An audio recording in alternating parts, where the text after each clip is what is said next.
কৈলাসে গিয়ে মৃত্যু ত্রিবেণীর শিব ভক্ত যুবকের। খারাপ আবহাওয়া, দুর্যোগের মাঝে পড়ে মৃত্যু। দেহ ফেরানো নিয়ে চিন্তায় পরিবার। কৈলাসে মহাদেবের দর্শনে গিয়ে আর ফেরা হলো না। মহাদেবের দর্শন করে ফেরার পথে মর্মান্তিক মৃত্যু ত্রিবেণীর যুবকের।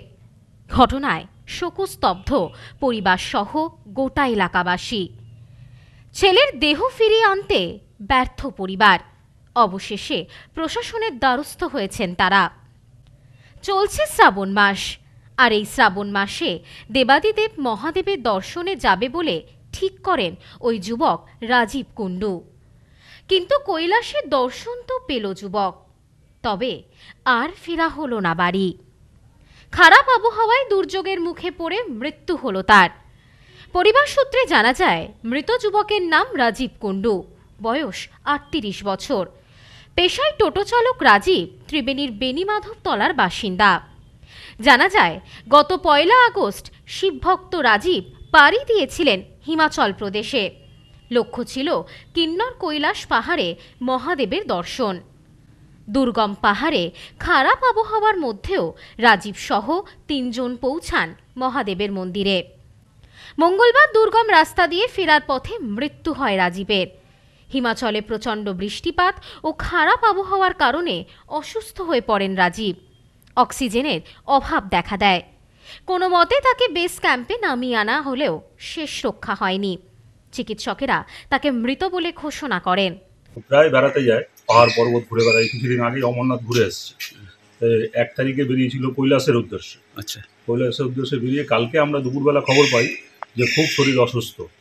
তারপরে আমরা যারা যে ৫ জন ওদের সাথে গেছে, ২ জন মহিলা আছে, তা আমরা মোটামুটি খবর পাই, ফোনে যোগাযোগ করি যে কী অবস্থায় আছে। তো প্রথমে খবর পাই যে শারীরিক দিক দিয়ে অবস্থা খুব খারাপ। তারপরে আমি এবং আমাদের যারা আছে বন্ধুবান্ধব, তাদের মাধ্যমে আমি আর্মিদের সঙ্গে যোগাযোগ করি। আর্মিদের সঙ্গে যোগাযোগ করার পর ওরাও বলে যে আমরা দেখছি কী পজিশানে আছে। তারপরে লাস্ট আমি খবর পেয়েছি যে আজকে এক্সপায়ার করে গেছে। ওকে উপর থেকে নামাচ্ছে নিচে, তাতে ৫-৬ ঘন্টা সময় লাগে। জানা গিয়েছে, রাজীবের ময়নাতদন্ত করবে স্থানীয় প্রশাসন। তবে পরিবারের অভিযোগ, সরকারিভাবে দেহ ফিরিয়ে দেওয়ার কোনো ব্যবস্থাই করছে না সেখানকার প্রশাসন। দেহ ফিরিয়ে আনতে হুগলি প্রশাসন ও মুখ্যমন্ত্রীর দ্বারস্থ হয়েছে রাজীবের পরিবার। এই বিষয়ে মৃতের জামাইবাবু জানান, ও নিয়মিত আমাদের সঙ্গে যোগাযোগ রাখত। এই রকম একটা দুর্ঘটনা ঘটে যাবে তা আমরাও ভাবতে পারিনি। বাড়িতে রাজীবের মা ও ভাই রয়েছে। ও পেশায় টোটো চালক ছিল। যেটুকু জানতে পেরেছি, ফেরার পথে ঠান্ডা ও শ্বাসকষ্টের কারণে মৃত্যু হয়েছে। আমাদের পরিবার অসহায় অবস্থায় রয়েছে। তাই হিমাচল প্রশাসন ও পশ্চিমবঙ্গ সরকারের কাছে আবেদন করব, তারা যেন রাজীবের মৃতদেহ ফিরিয়ে আনার ব্যবস্থা করেন। ও তো 10 দিন আগে ফিরেছিল, ফিরে অমরনাথ থেকে আবার কিন্নর কৈলাসের উদ্দেশ্যে 1 তারিখ রওনা হয়েছে।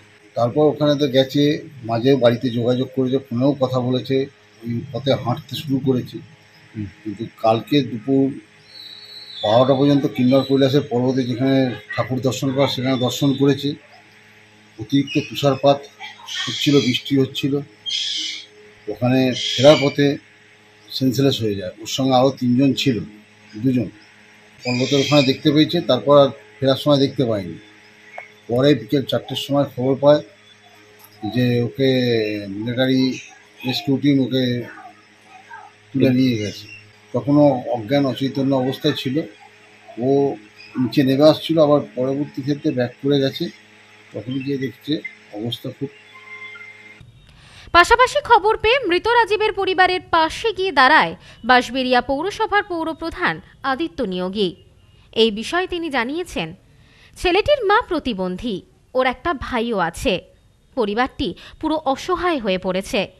আমরা চেষ্টা করব সরকারিভাবে সব রকম সাহায্য করার, এবং যত তাড়াতাড়ি সম্ভব রাজীবের দেহ ফিরিয়ে আনা যায় সেই চেষ্টাই করছি।